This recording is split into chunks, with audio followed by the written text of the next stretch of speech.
dan mengkonsumsinya. Penjenengan berarti kan mengkonsumsi barang yang tidak halal kan Bapak Ibu? Nggih. Nah ditakoki lho Pak. Kan gitu. Jenengan tanyain juga penjenengan udah nikah Pak? Udah. Ada buktinya Pak? Nah, saya tanya juga, ini produknya halal mboten? Ketoknya halal. Buktinya apa? Tidak ada. Nah itu dia. Bukti dari produk makanan dan minuman itu halal adalah pengajuan sertifikat halal. Hulu dari kebanyakan produk itu adalah daging dalam hal ini. Daging sapi, daging ayam seperti itu. Kenapa saya bilang hulunya itu? Karena sosis itu dalamnya ada daging, sup dalamnya ada daging, kroket dalamnya ada, roti dalamnya ada, semuanya itu. Dan kita makan jajan di warung ataupun di mana itu, kalau gak enak amis-amisnya nggak mau gitu kan? Jadi gitu. Oh ini amis tentu. Memang gitu Pak. Oh, menarik ngaten. Jadi gitu Bapak Ibu. Itu sangat penting sekali. Kalau ada masyarakat kebanyakan di sini itu bilangnya gini, halah Mbak wong wis payu we kok tidak boleh ngurus sertifikat halal. Pelaku usaha akan seperti itu karena apa? Penjenengan semuanya tetap membeli produknya. Padahal penjenengan tidak mendapat jaminan halal dari produk itu. Terus betul? Bahaya bukan dari jenengan.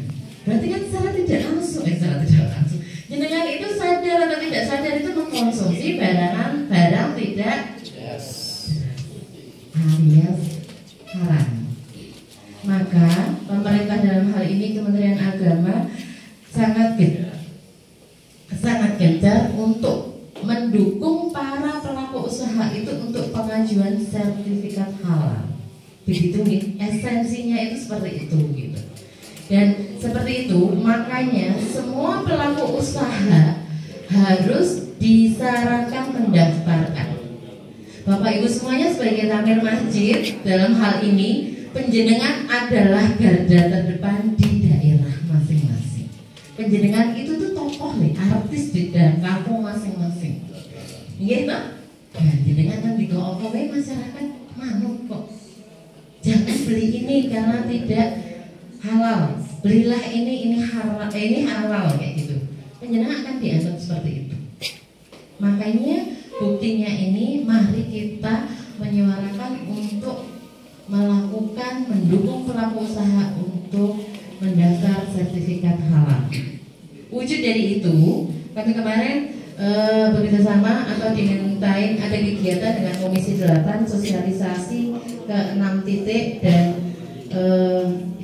itu setiap kegiatan ada 100 peserta, kurang lebih ada 80, minimal di situ sudah ada 80 orang per berapa kecamatan ya kemarin itu 3 kecamatan masing-masing 17 kecamatan sudah semuanya dapat sosialisasi, tapi itu pelaku usaha. Kalau ini saya matur di depan Bapak Ibu semuanya, takmir masjid di 17 kecamatan. Sebagai tadi di awal mohon diinformasikan getok tular ke temannya. Terus pertanyaannya Mbak Dewi, Kementerian Agama bisa ngopo selama ini? Karena tadi yang paling esensial itu adalah RPA maupun LPH. Tahun kemarin kita mengadakan pelatihan juru sembelih halal bekerjasama dengan Basnas Kabupaten Karanganyar.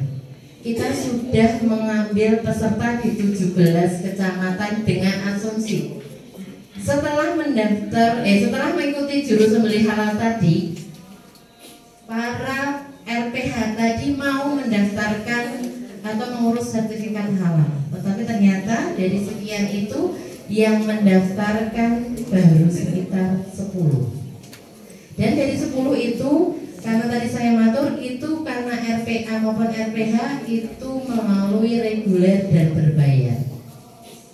Di antara 35 itu yang daftar 10 karena apa? Ribet Mbak ngurus, aku wis payu. Yang kedua bayar Mbak larang. Padahal kalau menjenengan kerso omsetnya RPA itu banyak, tapi untuk membayar uang untuk audit itu mereka kabutan. Padahal RPA itu akan menyumbang dosa yang besar ketika tidak menserving kita atau menyajikan makanan halal buat kita, gitu. Dan untuk reguler ini memang berbayar. Sebagai komitmen kita dari Kementerian Agama, kami mendampingi dari awal Bapak Ibu semuanya.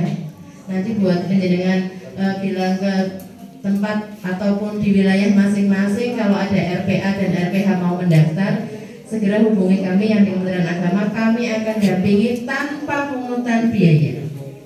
Di situ nanti dari mereka pendaftaran sampai audit itu akan kami dampingi. Dan penjenengan saya matur bahwasanya audit RPA maupun RPH itu berlangsung jam 12 sampai pagi sesuai dengan jadwal penyembelihan RPA. Dan ini kami melaporkan yang lainnya itu ada itikaf di Mesir.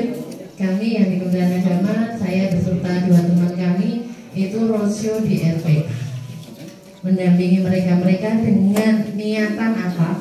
Bapak Ibu semuanya punya di karangannya itu punya RPA yang halal. Ketika nanti sudah halal, nanti akan kami share ke Bapak Ibu semuanya. Penjenengan belilah di RPA itu karena halal. Karena apa? Setelah kita lihat waktu mereka menyembelih, ketika ada 1 atau 2 urat yang tidak terputus ayam itu, ataupun dia lupa membaca basmalah, bisa jadi itu adalah tidak halal, haram. Padahal di situ misalkan ada ayam 10, kan? Terus ada itu yang satu penyembelihannya rusak, taruh situ. Berarti yang halal sama yang haram jadi satu, campur. Nek campur semuanya jadi haram. Gitu. Di audit nanti akan diberitahu, kita pendamping akan beritahu caranya bagaimana. Darah yang ada di situ, penjenengan tahu nggak darahnya itu nanti kita kan lihat ya, ada beberapa itu yang masih jual saran gitu loh Ibu. RPA itu yang kita ambil dagingnya itu mereka menjual saran atau enggak? Itu kan kita juga tidak tahu. Nah, dengan ini kalau RPA sama RPH ini sudah bersertifikat halal, insya Allah ini dijamin karena ini tuh diaudit oleh dari LPPOM MUI dalam hal ini. Jadi memang disuruh praktek bener. Oh ini bener. Terus kandangnya kalau salah dia suruh ngulang. Terus delalah kalau di situ itu ada anjingnya berarti dia tidak dapat sertifikat seperti itu. Gitu. Dan ini perlu kami laporkan di Jumantono sudah ada 1 yang sudah bersertifikat halal, sudah terbit. Terus di Kerjo sementara ada 1 juga masih proses. Jadi yang masih proses itu sekitar 10-an di Kerjo. Jumantono lagi 1, Colomadu Bapak ada 2. Padahal di Klodran itu 1 kampung ya. 1 kampung ayam semuanya yang ngurus 2. Di Ngringo nanti ada 1. Di mana lagi? Pak Keramat belum ada. Tugas penjenengan. Terus di Jatipuro ada 1. Nanti akan kita rilis dan kita share di Bapak Ibu semuanya, bisa dilihat di medsosnya Kemenak kalau sudah ada seperti itu. Seperti itu nggih. Jadi tolong Bapak Ibu semuanya mengedukasi warganya yang punya produk seperti itu. Karena nek ngendika ora nak buktikan ya begitu ya. Kita bilang halal tapi nanti kita tidak bisa memperlihatkan contohnya kan tidak baik juga seperti itu.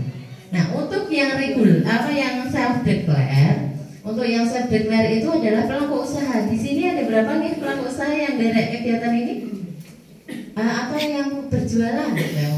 Yang berjualan yang dari kegiatan ini ada berapa? Ada tidak? Jualannya apa saja Pak? Warung Padang. warung Padang tidak bisa mengurus sertifikat halal kalau dia belum ngambil daging sama ayamnya di RPA maupun RPH yang belum halal. Nah, kan menghambat temennya tuh Pak kalau untuk mencari sertifikat. Ini warung Padang, satunya. Oh iya, azan Pak.